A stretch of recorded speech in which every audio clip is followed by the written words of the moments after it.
Ah, Pedimos a Deus que nos inspire mais nesta reunião novamente. Essa segunda-feira começa tão linda, tão maravilhosa, podendo ouvir a palavra do Senhor. Agradecemos, nosso querido Deus, pela possibilidade de estarmos juntos, de ouvirmos uma seleção que o Josias sempre faz da Bíblia para nos orientar sobre a palavra de Deus. E, particularmente, agradecer a presença de cada um de vocês. Que se consolide, aumente e tenha a chance de cada vez mais ser um explicador da palavra do Senhor, não só para terceiros, como principalmente diante de cada um de nós. Obrigado, Senhor. Amém. Amém. Muito bem, é sempre um privilégio iniciar a semana de trabalho ao redor da Bíblia. É pouca gente que tem esse privilégio e em alguns países, privilégio nenhum. A Bíblia é simplesmente banida. Por isso, é importante valorizar esse tempo, esse momento, ainda que curto, mas um tempo que prepara o coração para enfrentar, enfim, a jornada de cada dia ao longo da semana. Então, essa é a ideia, esse é o objetivo. E eu quero trazer para vocês hoje um texto que eu espero que eu já não tenha trazido, mas se ele é repetido, ele sempre traz nuances novas e janelas novas de compreensão e, sobretudo, a sintonia entre o texto e o nosso contexto. E o nosso contexto muda todos os dias, portanto, o texto se atualiza sempre.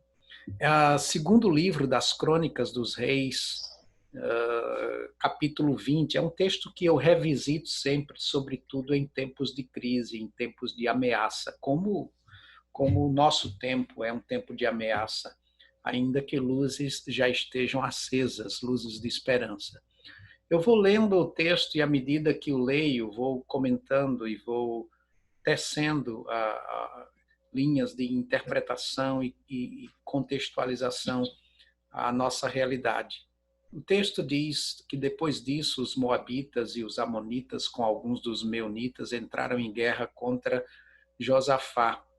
Moabitas e amonitas eram povos parentes do povo de Israel. Moabitas e amonitas eram filhos de Ló. Lembram-se lá atrás, quando falamos de Abraão e Ló, sobrinho de Abraão, que foi para Sodoma, e lá houve um incesto com suas duas filhas, e elas conceberam do pai, embebedaram o pai, enfim, para lhe deixar descendência, e nasceram dois filhos que se tornaram dois povos, moabitas e amonitas, e se transformaram em inimigos de Israel. Josafá era um rei muito centrado, muito bom, um líder de uma graduação muito importante de discernimento, de capacidade, de competência e de credibilidade. O tempo aqui ainda é o 7º século antes de Cristo, 8º século antes de Cristo, portanto, um tempo muito remoto de nosso contexto, mas como a Bíblia se atualiza sempre, essa narrativa nos ajuda muito. A questão é que há aqui uma situação de ameaça. 3 exércitos inimigos se juntam para varrer Judá do mapa. E o texto diz que informaram a Josafá: um exército enorme vem contra ti de Edom, do outro lado do Mar Morto. Já estão em Azazon Tamar, isto é, em Gedi. Alarmado, Josafá decidiu consultar o Senhor e proclamou jejum em todo o reino de Judá. É muito importante que a gente entenda duas coisas logo nesse momento. É que a vida é essencialmente uma vida ameaçada. Existir é existir na corda bamba. A vida é pontuada, é atravessada, é costurada por crises. Desde que nós nascemos, crise já é, de certa forma, a palavra e a situação da hora. Nós já nascemos chorando, de alguma forma, prenunciando o que vai ser a vida, não é?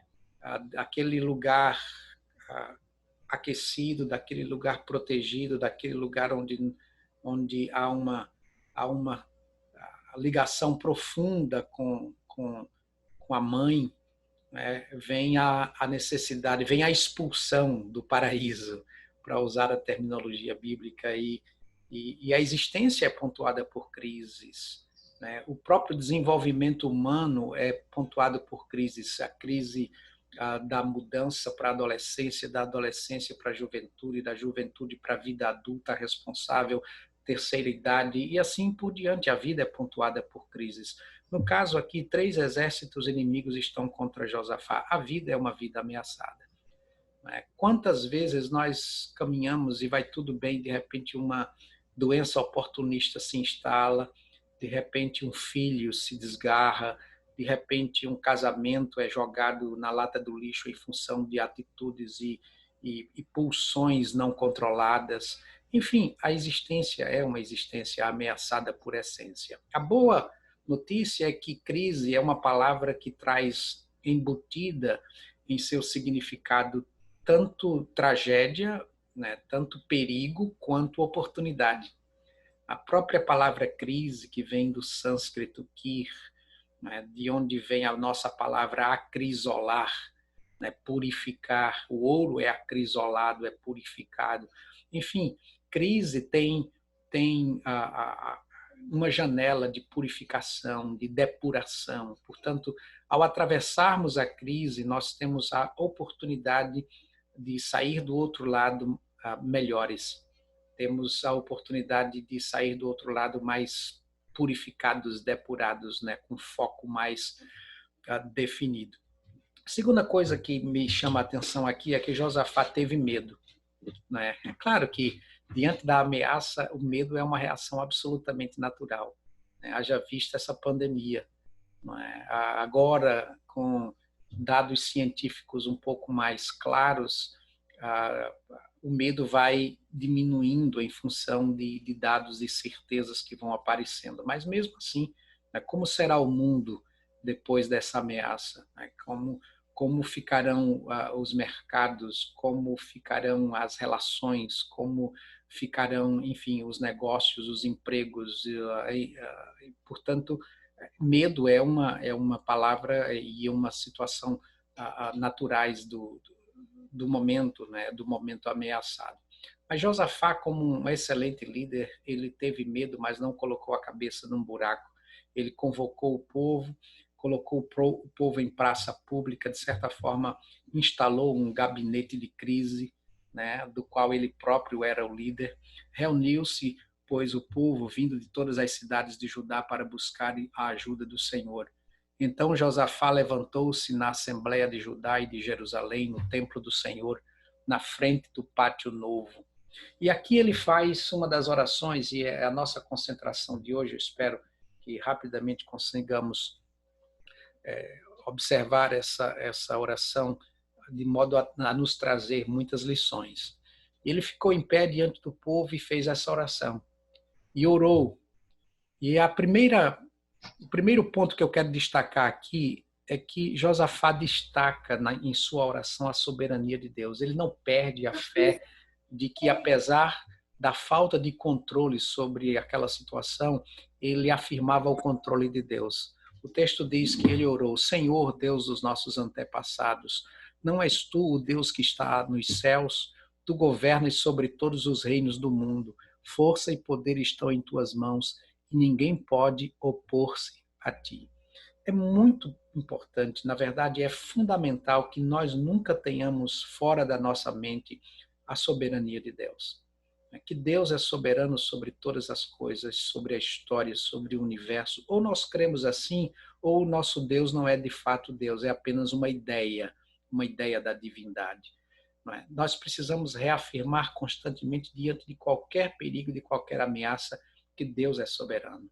Josafá diz: Tu és Deus nos céus, em tuas mãos há força e poder e não há quem te possa resistir. Mas ele continua a oração, e nessa oração ele também destaca as memórias das intervenções divinas em favor de seu povo.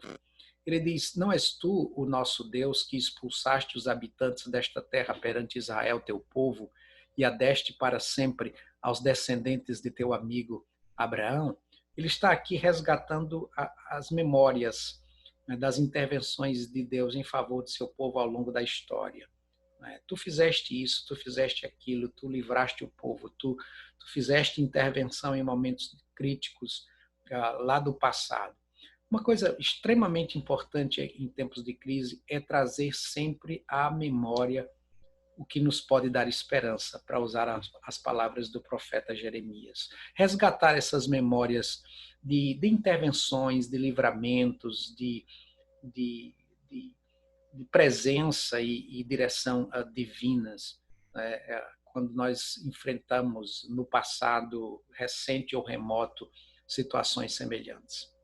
Um dos nossos problemas é que nós temos uma péssima memória no sentido espiritual. Nós nos concentramos muito, colocamos demais o foco no problema ou nos problemas e nos esquecemos das bênçãos que nós já recebemos, no passado e no presente. O fato de nós estarmos aqui nesse lugar virtual já é uma grande bênção, porque quanta gente gostaria de estar saudável, né, para um tipo de debate assim, de conversa assim, de reflexão assim. Enfim, nós temos muito a agradecer. A própria neurociência, a neuropsicologia hoje dizem que gratidão é um dos elementos vitais para a saúde mental, né? Há uma linha de intervenção psicoterapêutica chamada TCC, Terapia Cognitivo Comportamental, que, entre outras intervenções, indica para o indivíduo ter um diário de cabeceira, um diário da gratidão, só para registrar todos os dias motivos de gratidão. Quando nós cultivamos a gratidão, nós cultivamos saúde emocional, saúde mental. Mas o texto continua e diz Josafá, quando ele vai aqui já para o verso 12, ó nosso Deus, não irás tu julgá-los, pois não temos força para enfrentar esse exército imenso que está nos atacando, não sabemos o que fazer, mas os nossos olhos se voltam para ti. Aqui, Josafá faz uma declaração de incompetência. Nós não sabemos o que fazer, Senhor. Deus, nós não temos força nenhuma para enfrentar esse exército imenso que está nos atacando. Ou seja, nós estamos completamente impotentes diante dessa ameaça. Não sabemos o que fazer. Não há como enfrentar a ameaça que está ao nosso redor. É essa a declaração que ele faz. Há momentos que nós precisamos declarar esse tipo de incompetência, não é? Quantas vezes, de fato, nós não sabemos o que fazer? É muito grande o problema. É muito grande a ameaça. E nós precisamos reconhecer humildemente diante de Deus quando nós não sabemos o que fazer. E declarar essa incompetência. Muitas vezes nós queremos sair por nós mesmos e ficamos nos debatendo e até oramos, mas não há resposta, até porque nós pedimos uma intervenção divina, mas nós continuamos lutando com nossas próprias forças. E quanto mais nos debatemos, nós afundamos, como alguém que está se afogando e quer sair por si próprio. Uma mão lhe é estendida, mas ele continua lutando para sair por si mesmo. E o texto continua.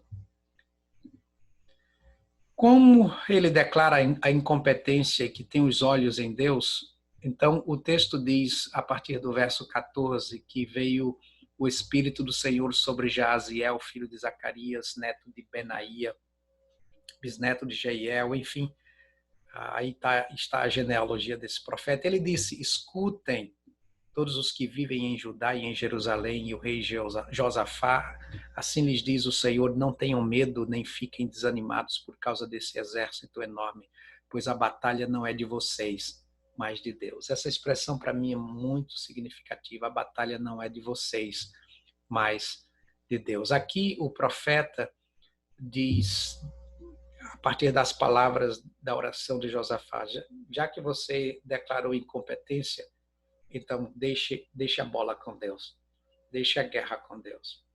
E muitas vezes é de fato o que nós precisamos fazer. Se nós não temos competência para enfrentar uma crise, vamos nos jogar nesse barco da fé. Vamos nos jogar nessa perspectiva de que Deus, por sua compaixão e misericórdia, vai nos acudir e com sabedoria e poder vai nos ajudar a atravessar esse braço de mar revolto. O texto continua e a partir do verso 17 diz: vocês não precisarão lutar nessa batalha. Tomem posições, permaneçam firmes e vejam o livramento que o Senhor lhes dará, ó Judá e Jerusalém. Não tenham medo nem desanimem, nem se desanimem. Saiam para enfrentá-los amanhã e o Senhor estará com você. Agora, chama-me a atenção, e eu já caminho para finalizar esse momento, quando Josafá prostrou-se rosto em terra e todo o povo de Judá e de Jerusalém prostrou-se em adoração perante o Senhor. Então os levitas, descendentes dos coatitas e dos coreitas, levantaram-se e louvaram o Senhor, o Deus de Israel, em alta voz. O que está aqui é uma atitude absolutamente diferente. Vejam que ele sai do medo que foi canalizado para Deus em oração perante o povo, naquele momento de crise, declara a incompetência e diz: os nossos olhos estão postos em ti. Deus responde através do profeta: a batalha é minha, não é sua. Então, depois de receber a promessa de vitória, Josafá adorou a Deus. Josafá louvou a Deus. E os cantores do povo começaram a louvar a Deus. A situação não havia sido mudada ainda. A ameaça continuava, mas a atitude do coração já era outra. De fato, quando a nossa atitude muda de lamentação, lamúria e reclamação para louvor e adoração, nós criamos em nós mesmos uma plataforma de segurança muito significativa para o enfrentamento da crise. Por isso, louve a Deus, agradeça a Deus, adore a Deus, ainda que você esteja rodeado por qualquer que seja a ameaça. De A a Z, você sabe qual é a ameaça que está ao seu redor, se alguma. Portanto, louve a Deus, mude a sua atitude, expresse quanto você ama ao Senhor e como você afirma que Ele conhece todas as variáveis do problema e que seja feita a vontade dEle. Foi o que Jesus fez quando estava na iminência de subir à cruz, agoniado por conta dessa perspectiva de ter de morrer. Jesus disse: afasta de mim esse cálice, contudo não seja feita a minha vontade, mas a tua vontade. Ele se lança à vontade de Deus, que segundo o apóstolo Paulo é boa, agradável e perfeita. E termino com o último princípio desse texto, quando Josafá, depois de consultar o povo, nomeou alguns para cantarem ao Senhor e louvarem pelo esplendor de sua santidade, indo à frente do exército cantando: deem graças ao Senhor, pois o seu amor dura para sempre. Josafá fez uma coisa aqui que, do ponto de vista da liderança, é uma loucura. Ele, em vez de colocar flecheiros à frente do exército, ele colocou cantores, porque ele já tinha declarado incompetência e Deus havia dado a mensagem que a batalha seria dele, de Deus. Então Josafá disse: agora eu descanso, e colocou cantores à frente do povo. E vejam só o que aconteceu. Quando começaram a cantar e a entoar louvores, o Senhor preparou emboscadas contra os homens de Amon, de Moabe e dos montes de Seir, que estavam invadindo Judá, e eles foram derrotados. Quando eles começaram a cantar e a entoar louvores, a ameaça foi desbaratada e derrotada, sem que eles tivessem de levantar um só braço para enfrentar com armas de guerra. As armas eram espirituais.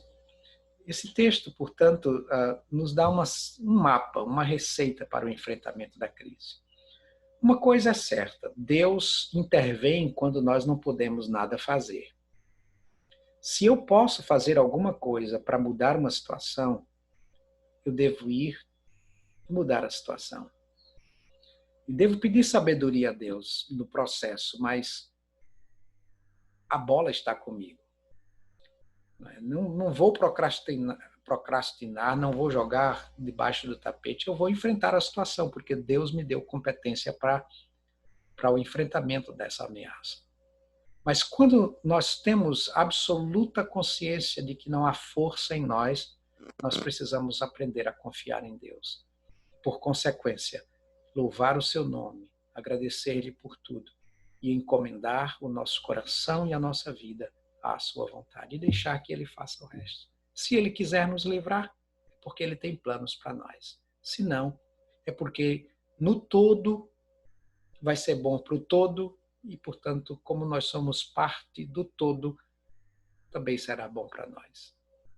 A vida é absolutamente ínfima, curta, diante da eternidade. Portanto, nós não sabemos nada. O Senhor sabe de tudo. Esse é o nosso sentimento e essa é a lição que vem a partir desse episódio da vida do rei Josafá. Curva a sua cabeça, feche os seus olhos, deixe-me orar. Eterno e soberano Deus, muito obrigado por este encontro com a Bíblia.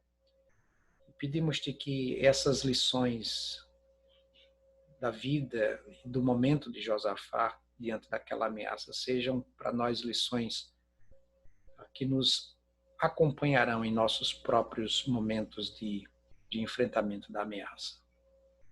Ajuda-nos a destacar sempre a tua soberania, as boas memórias de tuas intervenções no passado e no presente. Ajuda-nos a declarar a incompetência quando incompetência houver, quando não houver força em nós. Ajuda-nos a louvar o teu nome sempre e a confiar de que a tua vontade é melhor, é boa, agradável e perfeita, em nome de Jesus. Amém. Muito bem, abrindo os microfones, algum insight, algum ponto que tocou seu coração, alguma discordância, enfim, alguma contribuição?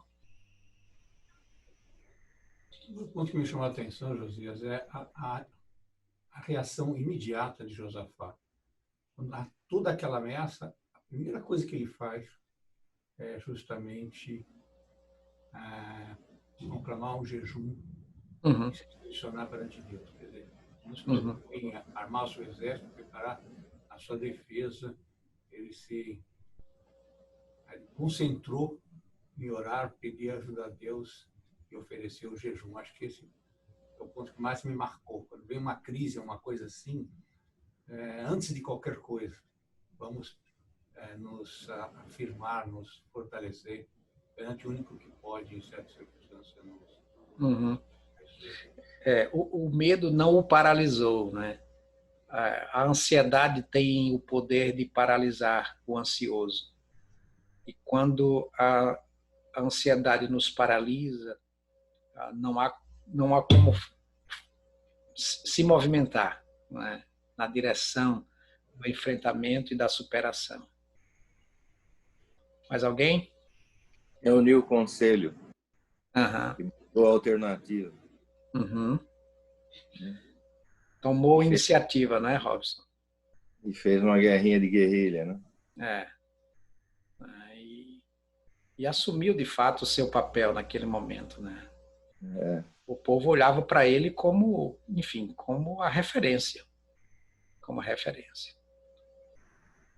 É assim, a gente olha para os líderes como referências, né? E nós, líderes, temos uma responsabilidade muito grande perante aqueles que de alguma forma, dependem e querem a nossa liderança. Mais alguém? Essa passagem bíblica, em meu encontro, eu falo assim, não sei se vou falar da maneira correta, mas uma espécie de um ditado, não lembro que eu carrego, né? Que quando a gente aprende, em vez de ficar se lamentando com os problemas, ficar reclamando a Deus dos problemas, é enfrentar os problemas lembrando que a gente tem um grande Deus, né? Quando a gente consegue fazer essa inversão, em vez de ficar toda hora se lamentando, Deus, eu estou com problema, Deus, estou com problema, é realmente enfrentar o problema lembrando que a gente tem Deus. Muitas vezes a gente esquece desse lado, né? Então, esse texto ilustra bem essa parte. Né? Eu gostei dessa inversão que você traz, né? Em vez de dizer a Deus que a gente tem um grande problema, a gente diz ao grande problema que a gente tem um Deus maior. É a história de parar de espiritualizar o que você precisa resolver, né? Uhum. Porque sua promessa já está pronta. Uhum. Quem precisa do processo para resolver ela é você. Uhum. Então, a gente já tem a promessa pronta. No reino dos céus já está tudo escrito. Quem precisa buscar o caminho somos nós. Muito interessante isso, realmente, pastor. Bom, obrigado pela contribuição, Clemaco. Em relação à pandemia, em relação ao nosso contexto, vamos tentar colocar o foco nessa ameaça que está ao nosso redor. Como é que vocês enxergam esse texto a partir desse contexto?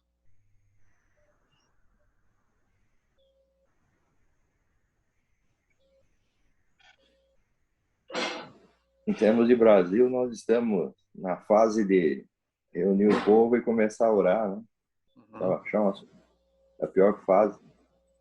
Nem sei se vai haver outra onda pior do que passamos hoje, né? O país parado, porque São Paulo e Rio de Janeiro estão totalmente parados, né? Declarado feriado aí, essa semana. Então, acho que nós estamos nessa fase aí de começar a orar e que a liderança está meio dispersa. Infelizmente. É verdade. A ameaça está aí. E a atitude diante dessa ameaça é que vai determinar o futuro, né?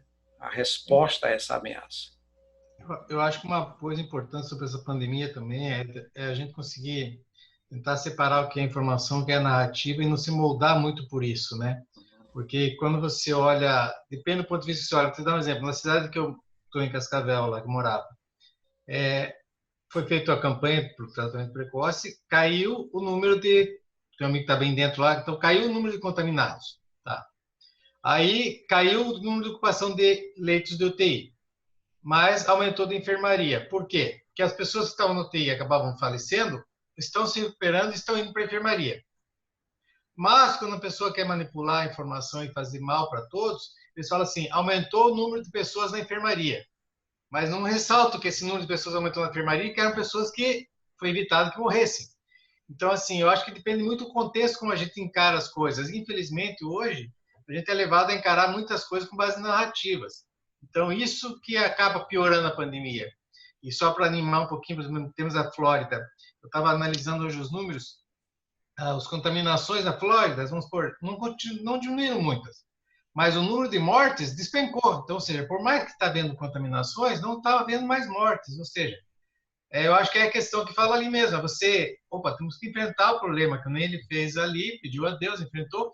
Parece uma coisa que vai nos acabar. Se você olhar o número, nossa, as contaminações continuam. Peraí, mas as mortes não estão mais havendo. Então, acho que tudo é uma questão de como você encara, como diz, até os melhores computadores agem conforme você coloca lá dentro, né? E o que eu vejo no Brasil, assim, minha mãe mesmo, não teve problema nenhum com a Covid, mas esses dias estava um terror tão grande que havia morrendo um monte de gente que ele começou a ficar até doente. Então, assim, querendo ou não, essa parte eu acho que influencia muito. Então, na pandemia de hoje, eu acho que é um bom momento para todo mundo pensar pensar mais em Deus, dizer mais a Deus o problema e encarar dessa maneira, e não ficar só com base no que realmente o mundo, os homens querem nos dizer, né? Eu posso falar. Eu acho que o que você falou está certo. Só que não é só não ficar assustado, não ficar fazendo terror com notícias, mas o povo também precisa se conscientizar que Deus ajuda, mas ele também tem que ajudar Deus.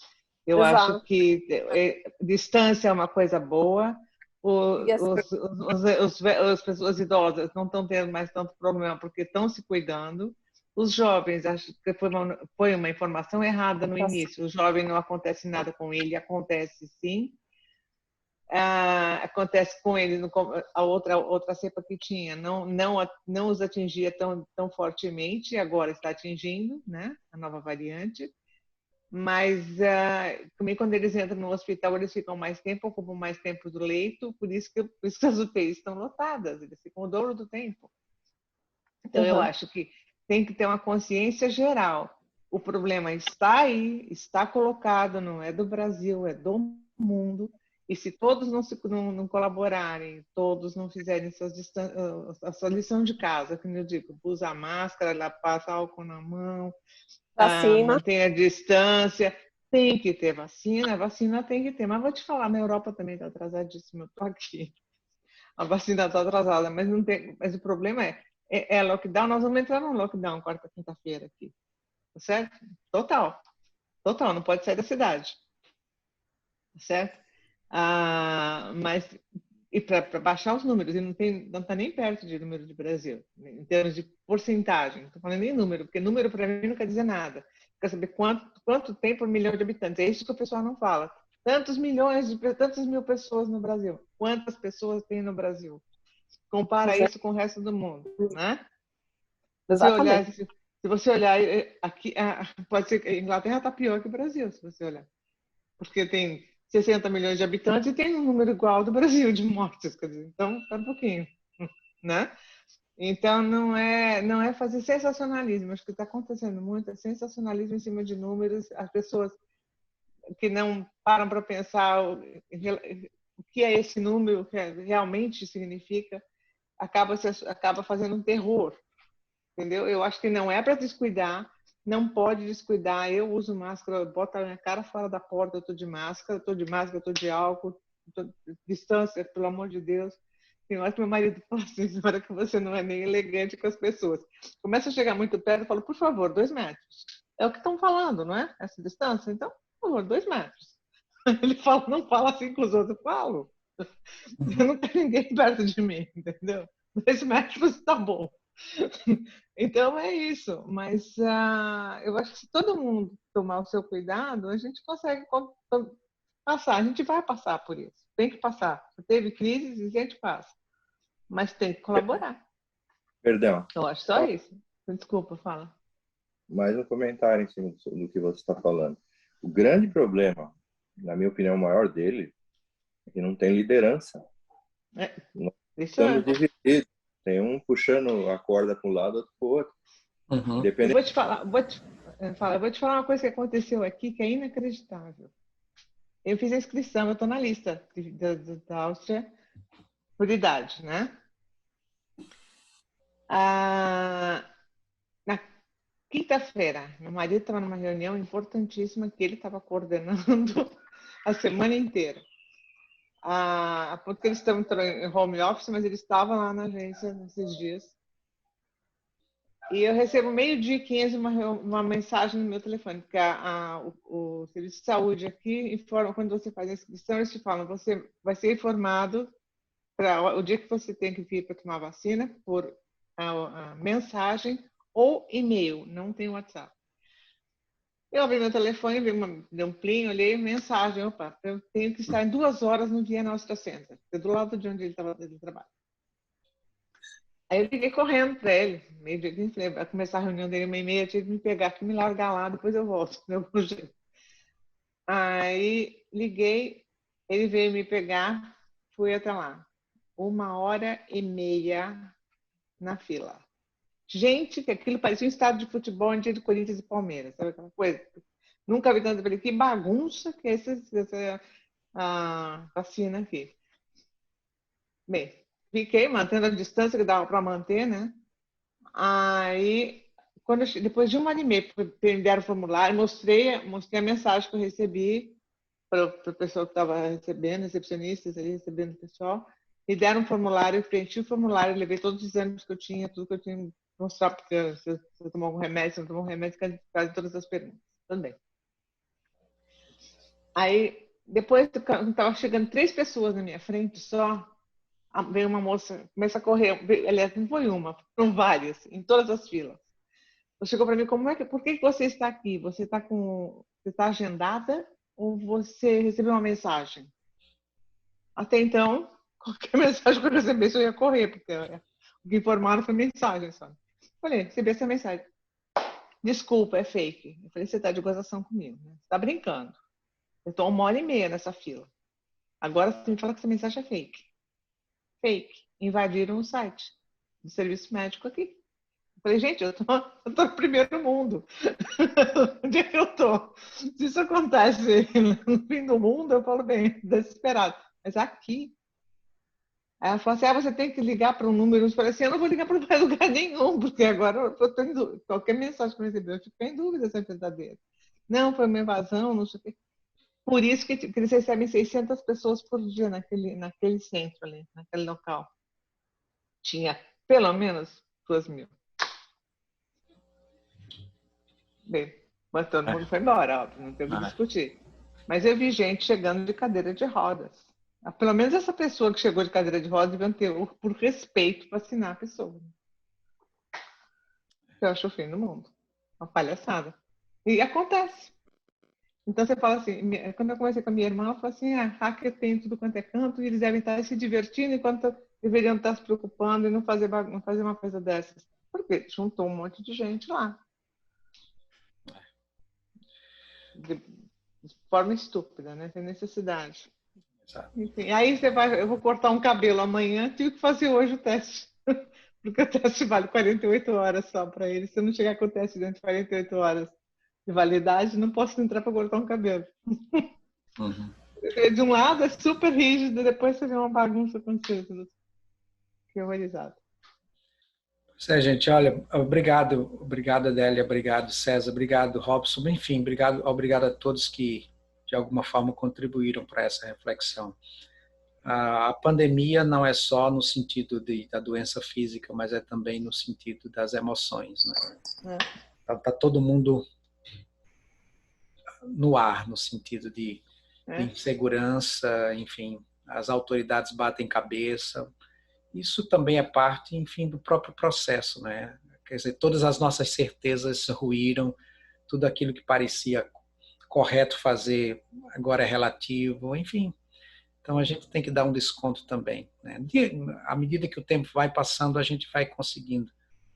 As autoridades vão conseguindo botar as coisas no lugar, outras não, outros estão interessados, outros querem fazer disso, enfim, uma ferramenta política para se estabelecer, permanecer ou se estabelecer no poder. Enfim, é o que nós temos pela frente.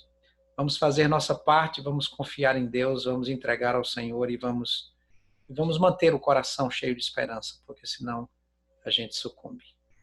Certo? Deus abençoe a todos, uma boa semana, que vocês tenham paz, saúde e alegria. Amém. Amém. Boa semana a todos. Boa semana. Feliz Páscoa. Feliz Páscoa para todos. Amém. Feliz Páscoa. Feliz Páscoa. Boa semana a todos.